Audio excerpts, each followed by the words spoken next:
আজকে আমি করব আলুর পাঁপড়। আলুর পাঁপড় খেতে কারা কারা ভালোবাসো আমার মতো? আমি কিন্তু আলুর পাঁপড় খেতে খুব ভালোবাসি, কিন্তু আজকাল না কী হয়েছে বলো তো, কেউ আর আলুর পাঁপড় দেয় না, খুব কম কম।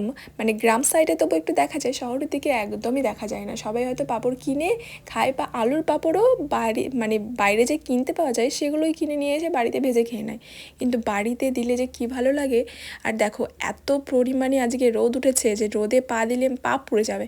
আর আমি আলুটাকে ভালো করে কেটে নিয়ে সেদ্ধ করে নিয়েছি। বেশি সেদ্ধ করবে না, বেশি সেদ্ধ করলে কিন্তু একদম গলে যাবে, ভালো লাগবে না খেতে। মোটামুটি হালকা একটা সেদ্ধ করে নেবে। আর তারপরে আমি দিয়ে দিয়েছি একটু লবণ আর গোলমরিচ গুঁড়ো। গোলমরিচ গুঁড়ো দিয়ে দেখো কালো কালো হয়েছে, দেখতে পাচ্ছ কালো কালো যে ছোপ ছোপ, এগুলো হচ্ছে গোলমরিচ গুঁড়ো, যার জন্যই এরকম। আর ছাদে যে পরিমাণে রোদ উঠেছে ভাই, এক রোদে আমার পাঁপড় একদম সুন্দর শুকিয়ে গেছে।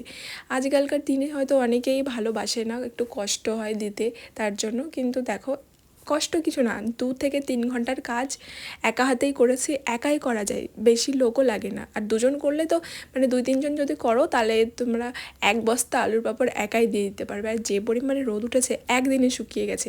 আর 2 দিন দিলে আরেকটু ভালো হয়। এই দেখো কতটা আমি দিয়ে নিয়েছি, তোমরা চাইলে অবশ্যই তোমরাও বাড়িতে ট্রাই করতে পারো। চলো টাটা।